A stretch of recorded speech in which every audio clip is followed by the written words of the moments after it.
There has been nothing, no movie, no TV show, no book that has made me want to go on an adventure to save the world quite like The Wheel of Time has.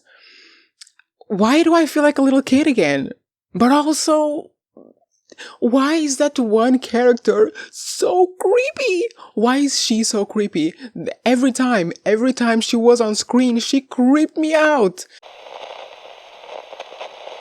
Hello everyone, my name is Joe. Welcome back to the channel where we review all of your favorite TV shows. Is that a verifiable statement? Is that a truthful statement?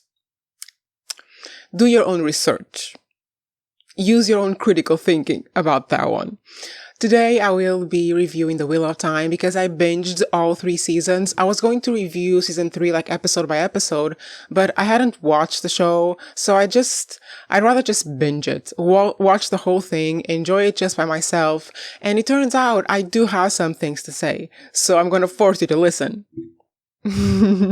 Welcome to the channel. To make it easier for everyone, I will include timestamps in the description. You can jump to whatever you want to listen to or talk about most. And of course, give me your opinions in the comments. And guys, like the video, follow the channel, and this was one of those shows where, you know, the meme of the horse drawing? This was one of those shows where season 2 is better than season 1 and season 3 is better than season 2 for sure.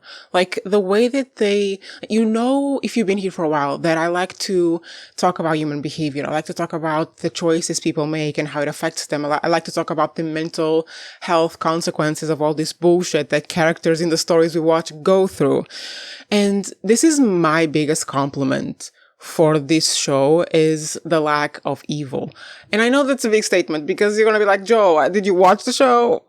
Do you know about the existence of the Dark One? Chill, okay? First of all, we haven't met the Dark One yet in the show, so I don't know who he is or what his story is or what his motivations are, okay? But the lack of evil, meaning that they do such a good job at building their characters and explaining their motivations and kind of categorizing their personalities and how they made the choices they made in even joining the dark side and all that kind of stuff, that I can't truly look at any of those characters and call them evil in the fictional sense of the word. You know, any character that is like an evil character in The Wheel of Time is an evil character the same way that people in the real world, in our very real world, can be evil through falling victim to this dark thoughts, this dark side, you know, to people who have a lot of greed, power hunger, who go through loss, who go through hurt, abuse, whatever challenges they face that make them vulnerable to joining the dark side, becoming a shitty person. That's how they build the characters. I mean, this is probably the author of the books, not really the show, but that's how the characters were built. The very human flaws and human challenges and human bullshit that we face in this world are what make them vulnerable to making choices for their lives that turn out to make them evil, you know, to make them bad people. And I love that aspect of the show. And this is the whole battle that we've seen so far, isn't it? It's the forces of good and evil fighting for those very important people. And it kind of reminds me of that one statement. You know how sometimes people say that, like, in any group of people, in the population of humanity around the world, there's like a minority of people who will always choose like to be bad or to abuse people, take advantage, to be assholes. And there's a minority of people who will always choose to be good, to treat people with kindness, Ella hairstyles, to show empathy and understanding and whatever.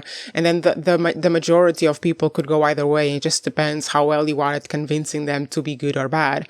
And it's kind of like what we see in The Wheel of Time, is this fight between good and evil, between the forces of good and the forces of evil, trying to, you know, control these very important people. And the fact that in the show, like, the forces of good and evil are actual magical forces, are actually alive in a way, and they are purposefully trying to sway these very important characters, is just beautiful, because we know that it's not really how it goes. Like, there's no force of good or evil. It's just human choice and human nature being flawed to hell. But I I really enjoy. That's the part of the show that I probably enjoy the most, is this aspect of character building and the character arcs and the relationships. I will get there. I will get to the relationships. The relationships between the characters. All of this felt so special, and somehow, despite being in a fantasy world, felt so real. I loved it. And the fact that we see how certain aspects of human life can work to corrupt or not corrupt these very important people is played so goddamn well in these 5 main characters. Let's go through it. Because we have Rand, right? Rand is a dude in this world where women have all the power and the dudes go insane with this power. I will get to this idea because we have to talk about it, but I'll get there.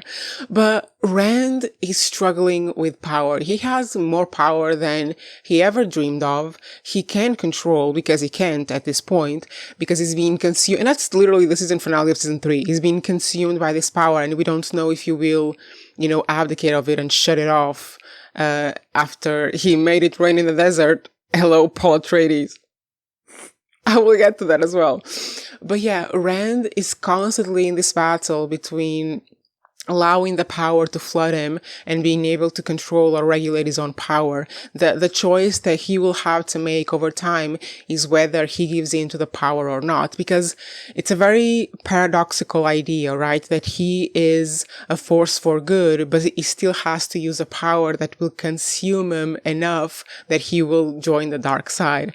Like that's a great idea. And the parallels of this idea to our very real world, because what is our world in reality? It's a patriarchal. So I'm sorry, dudes in my audience that are going to click off after I say patriarchy, but it is, okay? Stick with me. I'm not against you. Stick with me. Our world is a very patriarchal society, and men, just for being men, have more privilege, have more rights, have more freedoms. That's not a hate comment. It's just a pure statement of facts. It's just how it is, unfortunately. And this is the choice. This is the choice that some men have to make if they want to stand for what is right, if they want to stand for everyone having freedom and everyone having the same rights and same opportunities. They have to choose to abdicate or to not completely use this power that they have for being born men and being privileged. Right? Every feminist man on the world is a Rand, basically. That's what I'm trying to say. And just to illustrate this idea of how still prevalent this is in our society, right now in Portugal, we are struggling a lot, like the rest of the world, with the young generation of men being, hypnotized by the manosphere. And recently there have been a couple of situations here in Portugal where men, I think one was in Portugal and the other one was in another country, but it's basically the same situation where a guy sees a group of men or another man trying to abuse a woman. In the case of Portugal, it was in my actual city. It was a student who was in an academic bar and he saw a group of men lacing drinks of women and he reported them to the security guard. So the security guard expelled these men who were lacing the drinks because they were probably going to rape those women. And the guy who told the security guard, after he left the bar, the group of men found him and killed him. So this man, Rand, is literally like using his power as a man, his privilege as a man, because he will be believed and whatever, to protect the less powerful ones, to choose the good side of the situation. And in the end, he gets the consequences because he gets killed. And I mean, to me, watching Rand make those decisions between allowing himself to be consumed by the power he naturally has and regulating himself enough so that he can use that power for good is the perfect correlation to what is happening right now with the rise of the right-wing bullshit and these young boys being indoctrinated by the manosphere, and any good man that stands against them can also be killed and also becomes the enemy to them. So I just wanted to say that.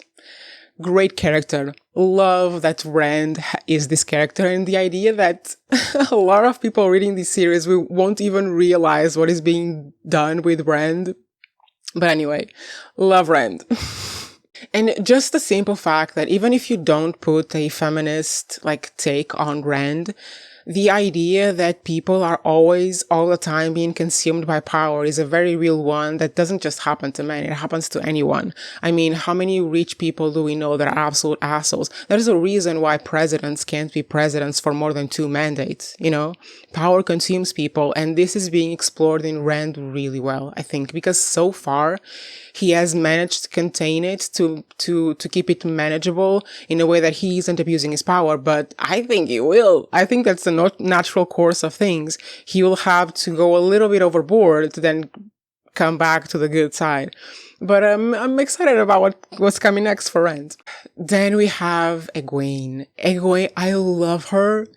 To the end of the earth, I love Egwene, because Egwene is the perfect example of female rage. Ooh, female rage. Because this baby girl, in the beginning, she's considered, well, not for long, but for a little bit, she's considered the most powerful, or one of the most powerful, channelers in so long, before Nynaeve comes along, right?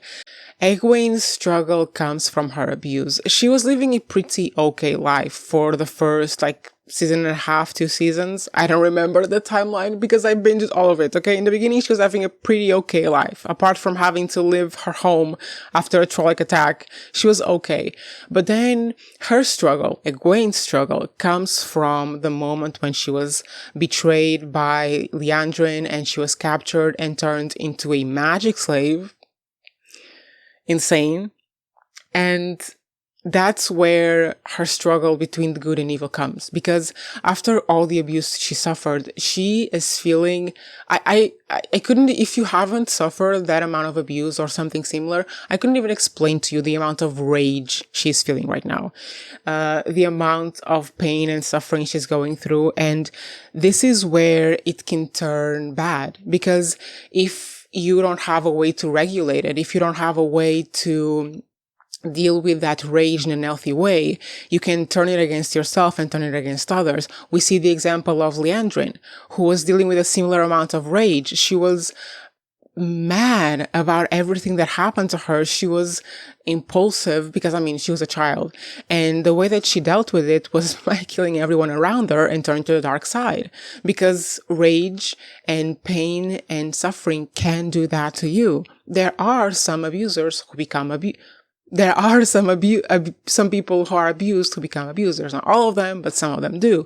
Rage can do that to you, and it just depends on who you are and the community you have around you, because Liandrin didn't have anyone. Baby girl was alone, lonely at 13 with a child on her lap. Of course she turned to the dark side. Of course. What else could we expect? All she'd known for her whole life probably was abuse at the hands of men, at the hands of the human beings who are, using this very peaceful, free world. Of course, she turns to the person who is offering her a choice, who is offering her a chance, who is offering her a change.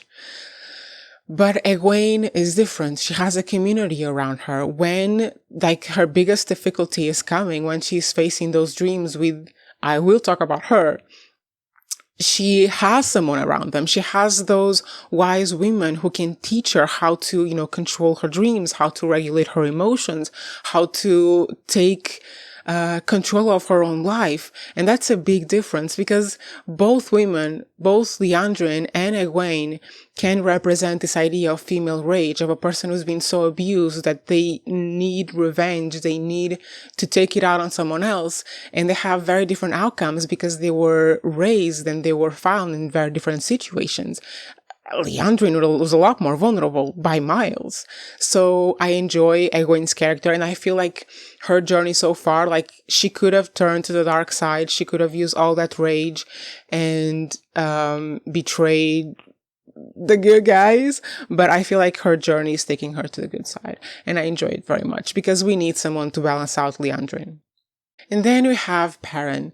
And Perrin is the perfect example of someone who is different in a way that isn't idolized and in a way that isn't really,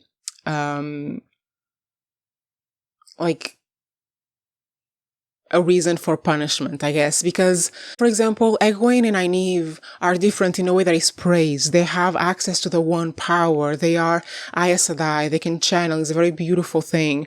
Then we have Rand, who is different in a way that usually wouldn't be praised, would be punishable, but because he's the dragon, it is praised. But Perrin is different in a way that could easily be marginalized. Right? He is different in a way that isn't very well known. It's a kind of difference that people aren't really accustomed to, that they could easily, be afraid of because it's so unknown, the fear of the unknown, the fear of the person who is different in a way that we are not used to. It could very easily be marginalized. I mean, the other person that we meet in that show that is like Perrin is basically a nomad. Like, he doesn't have connections to anyone and everyone thinks he's weird. So Perrin's fight really is within this potential for marginalization in the show, where he could have been put aside. He could have been criticized or judged for his eyes and his power. But instead, because of his character, because of his choices, because of the people that he rallied around him, he goes from potential for marginalization to their actual leader, which I think was beautiful. And by the way, the Wolf Banner, the character, the guy looks just like Jon Snow. Tell me that's not Jon Snow. Actually, you can't tell me because I searched it up and The Wheel of Time came before Game of Thrones. So George R.R. Martin, I see you, baby boy. Get to writing. Perrin is basically Jon Snow, which Jon Snow is Perrin. Rand is Paul Atreides, right? And I mean, the Aes Sedai are the Bene Gesserit. And don't get me started on the Trollocs. Actually, I will talk about that. And Perrin has a very different kind of struggle that is very familiar to a lot of people. I think that's why, oh my god, not Perrin, Matt. Matt has a different kind of struggle. And I think that's why a lot of people identify with Matt. And that's why he's such a beloved character from what I've seen so far. I'm not going to discuss the recasting thing. I don't care.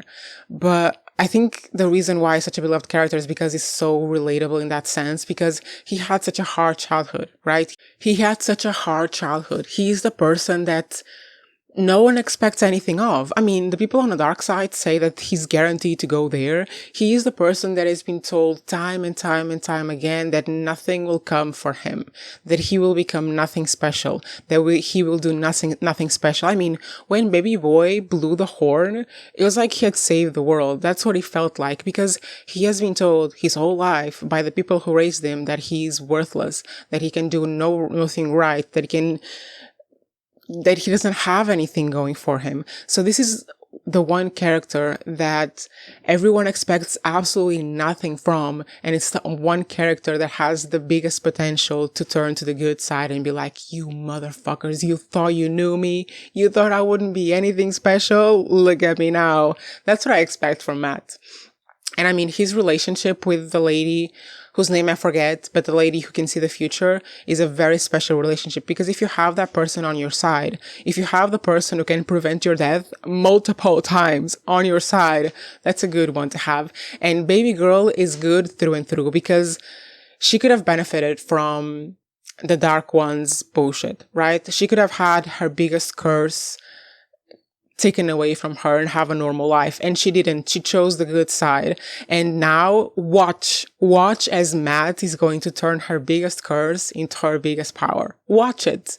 Because if there's one person who can make her believe that something about her that she previously thought was worthless and painful and whatever is actually special, that one person is Matt. Because Matt is the one person that no one thought could do anything special in his life. So he's going to turn those things around. He's going to surprise everyone, and I cannot wait for it. And if I am wrong because you've already read the books, do not tell me. I'll be disappointed on my own time. And Nynaeve is the main girl. The one person no one would expect to turn bad. She's good through and through. She will always make the better choice. She has gone through so much. She has sacrificed so much. Her daughter. There's no way she would ever turn to the dark side. But if they are expecting Matt to turn to the dark side and expecting Nynaeve to never turn to the dark side, I wonder what could happen. Why am I holding this? Anyway, I need a pen. I wonder what could happen. But listen, I would follow Nynaeve to the ends of the earth. Basically, I would follow Nynaeve and Egwene to the ends of the earth. And Moiraine as well. And the Green Lady as well. And the Moraine's lover as well. Clearly, I would follow all these women to the end of the earth. And Perrin as well. Perrin is like the kind of guy that would keep you safe. But you know what? For the longest time, I thought Nynaeve was going to be the dragon. Even when Rand declared himself the dragon, even when Rand went to defeat the Dark One that eventually turned out to be just breaking the seal of his right hand, which I'll get there. That's a question in my mind about that. Even when he did that, I thought, no, it's probably Nynaeve. Nynaeve is the dragon reborn. But then the prophecy of the desert people came true. And okay. But even throughout the entirety of season 3, I thought maybe they are all the dragon. Maybe the power is distributed amongst, but I don't think that's how it works, right? Like, he is the dragon reborn because he has the soul of the guy who died back then. But yeah, I would follow Nynaeve to the ends of the earth and then fall. Hello, flat earthers. You are wrong, but that was a good joke. Okay, let's talk about things I don't understand. And these are things that you can explain to me in the comments if it has no spoilers for the rest of the story. If it has spoilers for the rest of the story, do not tell me. But these are the things I didn't understand, that didn't make sense to me. Number 1, how in the world did Rand not realize that Lanfear was the one messing with Egwene's dreams? Sorry, Rand, you are sleeping with the literal goddess of dreams or whatever the hell she is. You know for a fact she has complete control in the land of dreams. Your baby girl is having nightmares every night and you don't connect the dots? I'm sorry, what? And we are trusting this dude to save the world? We are trusting this dude that didn't even connect the dots between those two things to save the world?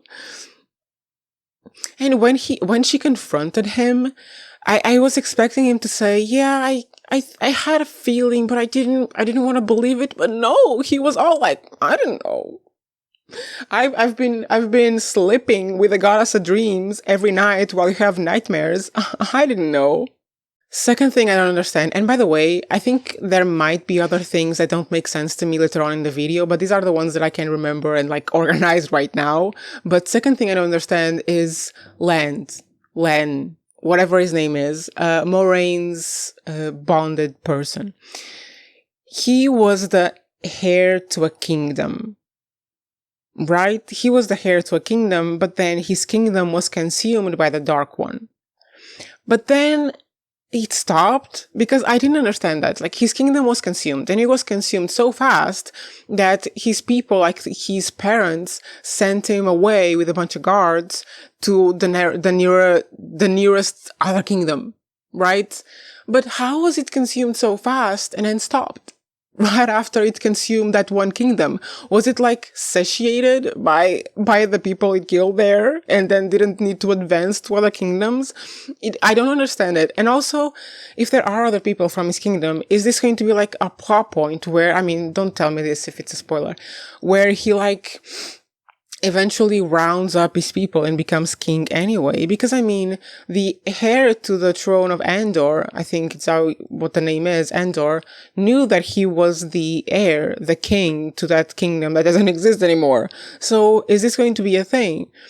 But how did it stop? How did it take one kingdom and then stop there?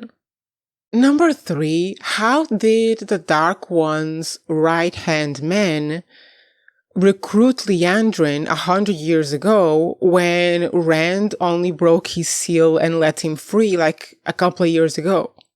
I don't get that, because when we see the flashbacks to Liandrin being a 13-year-old and being recruited by this asshole, it's 100 years ago. But then, isn't that what Rand did at the end of season 1? Break the seal that released this man. So how did he get to Liandrin 100 years ago? Did I miss something? Was it like in her dreams or something like that? I need that to be explained to me, please, because I feel like an idiot. When I saw him there, I was thinking, aren't you under the seal? Number 4, what are trollocs? What are they? Are they like people with a spell, like gray men? Are they animals? Like, are they their own species? Why are they all with the Dark One? Why are they all on the dark side? Is there not one good Trolloc? Is it like a faceless army that the Dark One, like, just birds somehow spawns somewhere? I don't understand Trollocs. I mean, I realize that they're supposed to be the equivalent to the Lord of the Rings faceless army. I've never fully watched those films, so I don't know where they come from either. But are they human? Are they another species?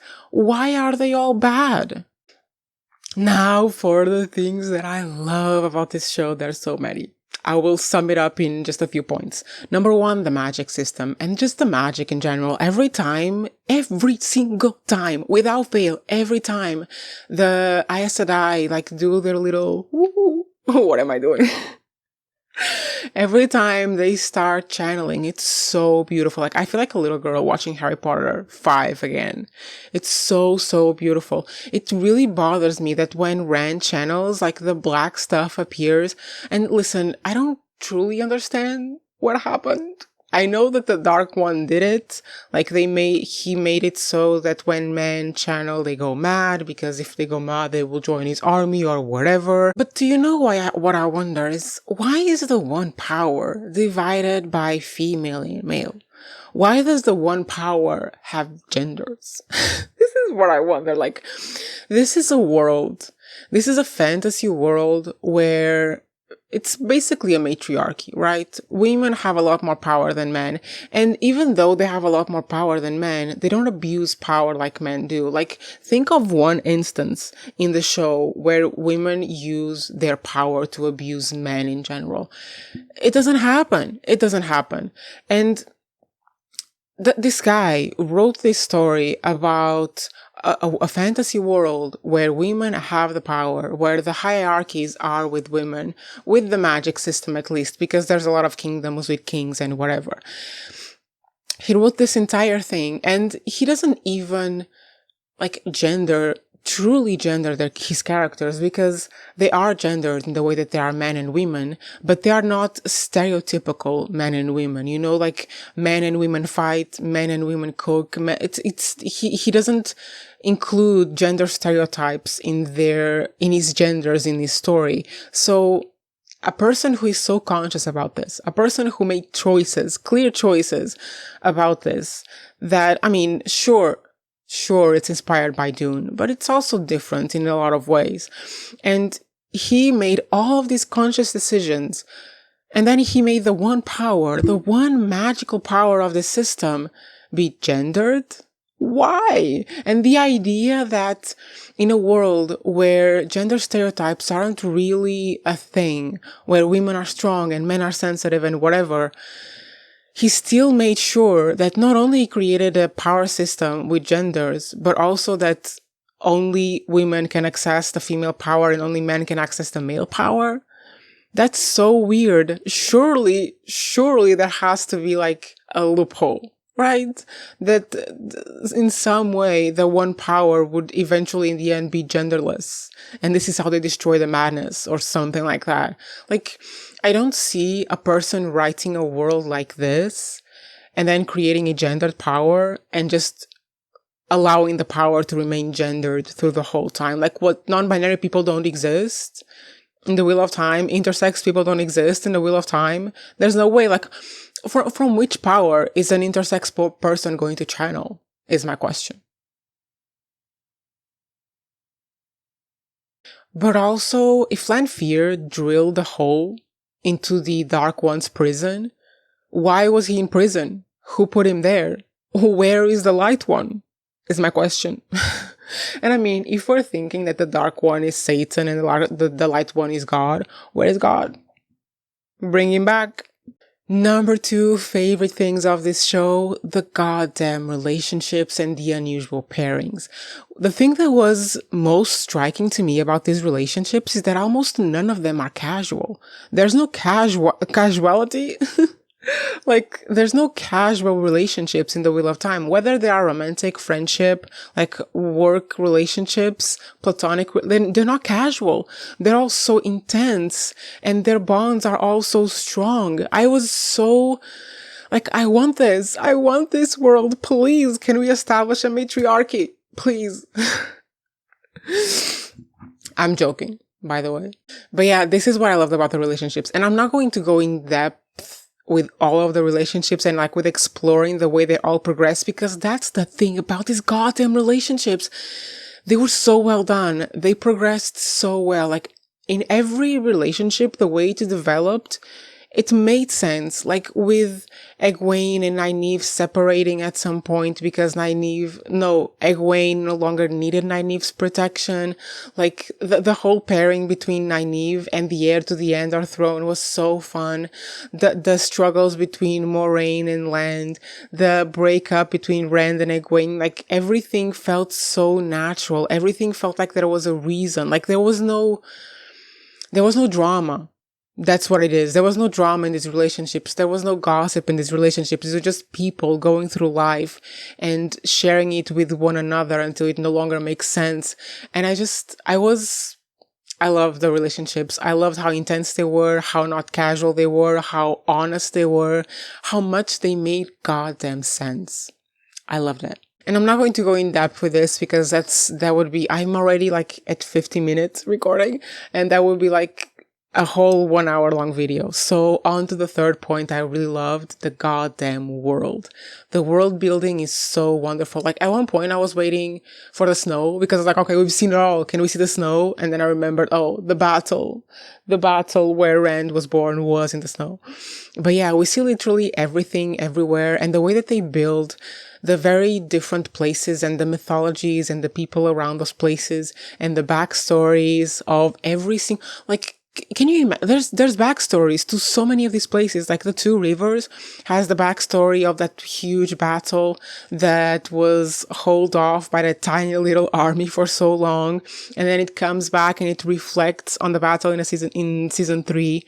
Then the desert people have that mythology of they're not oath breakers, but then they come from the Leaf people, the people they despise most of all, and they are oath breakers. Like the whole backstory of these places, the fact that the writer wrote such rich mythologies for the past of these places is so wonderful and just a joy to watch. And you know what I also loved? I love that whenever there is an exchange of culture, like whenever people from different places go somewhere else, go to a place different from the place they were born, with different culture, with different norms, they just try to understand them and share their own culture. They don't judge each other for the way they do things differently. They try to find things in common. And there was this beautiful moment in season 3 where Perrin goes to visit the tree that was planted on top of his wife, and he goes with the green lady, the green Aes Sedai, whose name I can't remember, and he's explaining to her that this is a ritual they do to their dead, to grow a tree out of their bodies. And like the lady didn't criticize him or say, oh, it's horrible, you do that to their bodies, whatever. No, she shared her own ritual of the dirt on their face. Like the intercultural exchange in this world is so beautiful to watch, and I just so wish we had this here, because I can almost see some Karen being like, you did what to her body?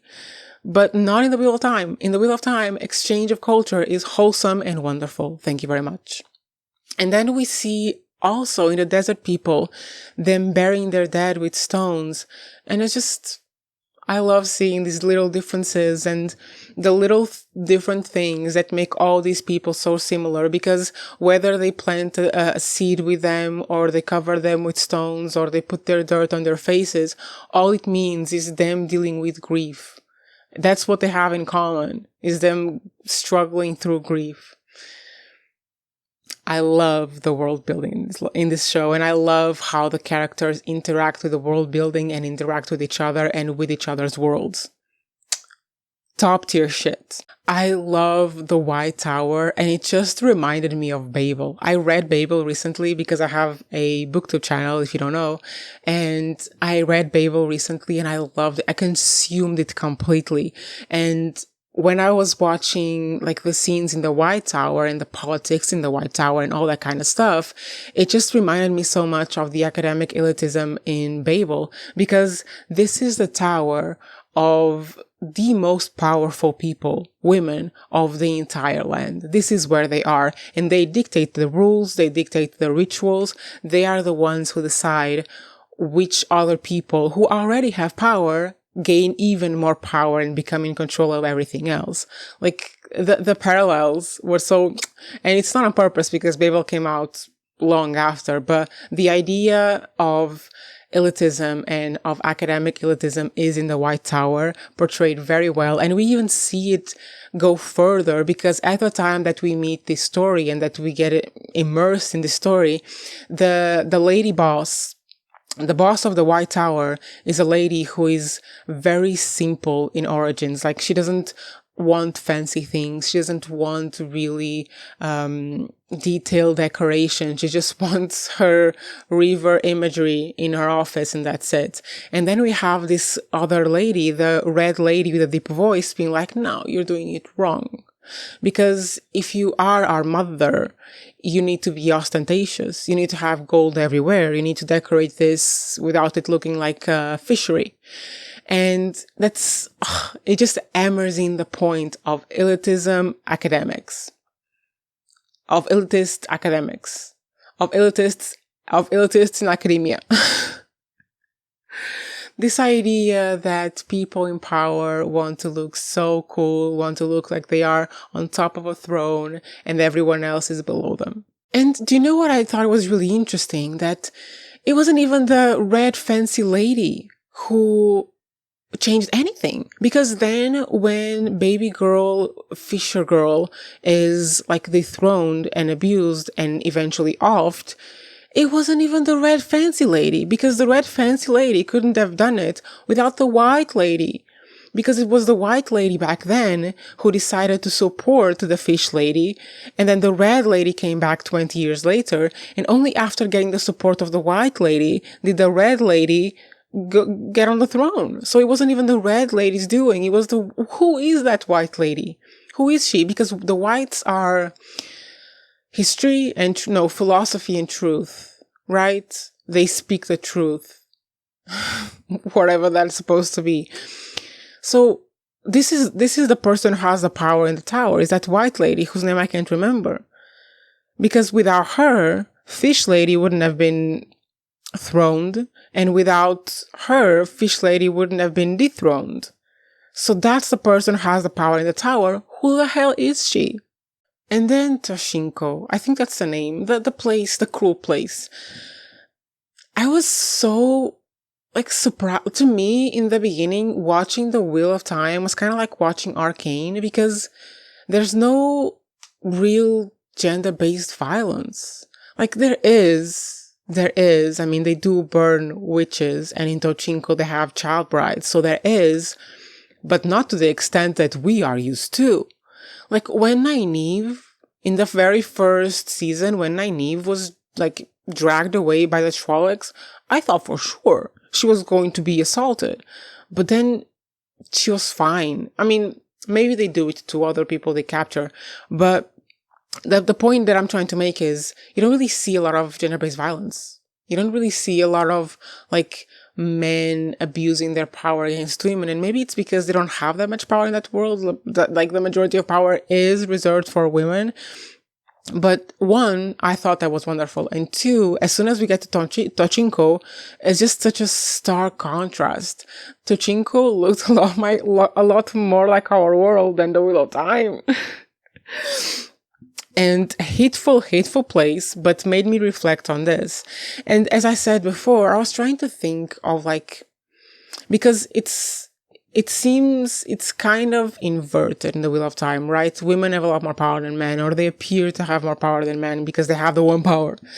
And I was trying to see, to remember examples of moments where women systemically and systematically abuse their power against men, and I could not, because the only time we see them really taking down men is the male channelers, is when the male channelers go mad and they have to like take their power away.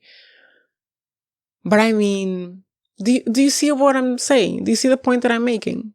Now, some miscellaneous topics, some random things that don't have a category, but I need to talk about. Listen, I can never like talk about everything in one video because it would be like 5 hours long. So these are some other random things I wanted to discuss, and let's continue the discussion in the comments, and I will probably like remember more things that I want to say about this show. But yeah, one random thing that I need to mention is the creepy lady. That actor needs an Emmy. She needs an Emmy because I was so great in every single scene. I'm not even going to say her name. I'm not even going to describe her appearance because you know exactly who I mean. You know exactly who I mean. She was so creepy. So, and even her magic and even her torture is creepy. So beyond creepy. Every time she was on screen, I was creeped out. Great job. Like, that was the only time on the show that creeped me out. And if in the future more of the dark friends are going to be that creepy, it's going to be a good show. But Another random thing is the biggest pet peeve I have with this entire show is the stakes are low. The stakes are low because, listen, they are not. I understand that the world could be coming to an end. I understand that. However, because of like the essence of the Wheel of Time, it's like, you're not gonna die. You're going to be reborn. So I totally see how people are so brave in the Wheel of Time because they know they will be reborn again. Because the consequence, if I didn't get this wrong, the consequence for betraying your oath to the Dark One is that you die forever. Like, the consequence for betraying the Dark One is becoming a regular person without being reincarnated again. That's my pet peeve. Like, the stakes are low because, one, they will be reborn again, and two, we've already seen 1,000 years of this world. We know that even if the Dark One wins, in like 5,000 years, someone will defeat him again.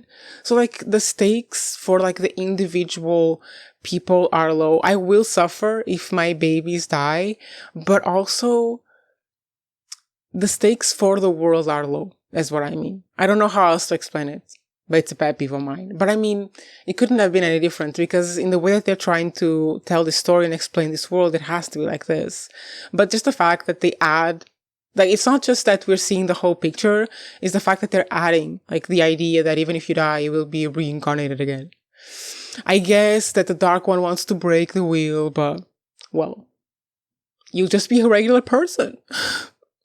That would be the biggest plot twist of the whole show, is if it turns out that the Dark One is not the Dark One and him wanting to break the wheel is actually a good thing. That would be the biggest plot twist of the whole thing. But I mean, at this point, I don't think you could say that because it's like that Thanos thing, but it would be such a good twist because it's the Thanos thing, right? Thanos was right.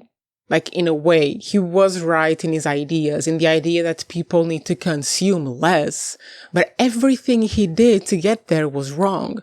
Like, his general motivation made sense, but his methodology was completely wrong and inhumane. What if this is the Dark One's thing? Like, that breaking the will is a good thing because then people won't be reincarnated again. Because then people won't be reincarnated again and they will just live one complete lives with their souls and everyone else's soul will have a chance to live as well. But the way he's going about it is completely wrong. The way he's trying to do it is completely inhumane and amoral. I haven't read the books, but what if? That's so going to be the title of this video. I binge watched The Wheel of Time. What if the Dark One is right?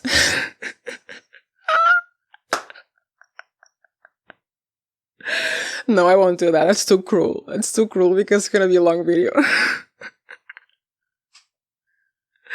I guess you'll know by now if I did it or not.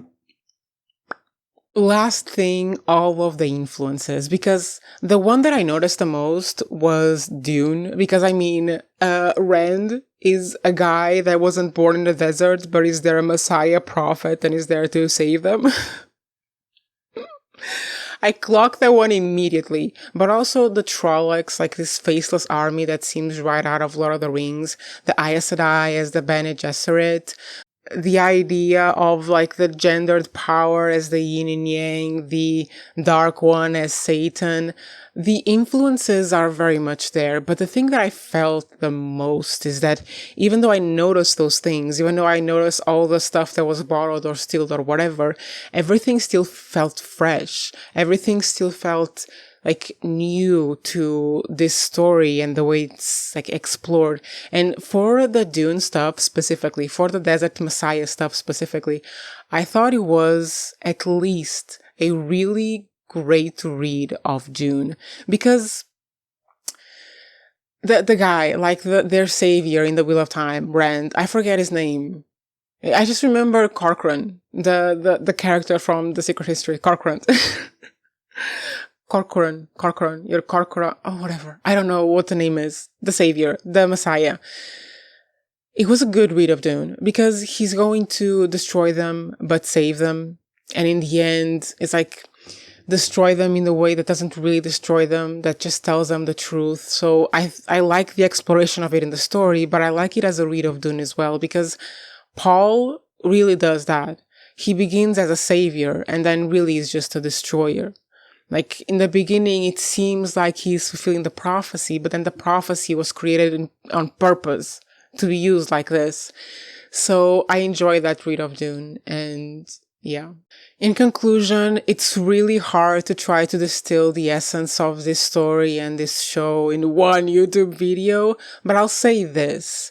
There's not one character in this story I don't like, even the evil ones. There's not one character I don't like, and that's really hard to do. For me, not since Sense8. So props to the writer, to everyone who did the show, to the actors, because I really enjoyed it. And you would have noticed that there's not much criticism from me in this video because I'm not a book girly for this series, so I just enjoy the show. And I really hope that the next seasons don't falter, because as I've said, to me, it felt like season 3 was better than the other two. Season 2 was better than the first one. And it felt like a very good progression in quality. So I really hope they pull it off for season 4, and I'll be here watching it and probably reviewing it. How is this turning into the thing I do at the end of videos? I hope it all goes well. I want good television. But anyway, guys, that's all I have for you today. Thank you for watching. Leave me a comment, like, subscribe, share the video. If you want to support me in what I do here, you can support me on Patreon or join my new YouTube membership. And yeah, I'll see you back here tomorrow. Bye, guys.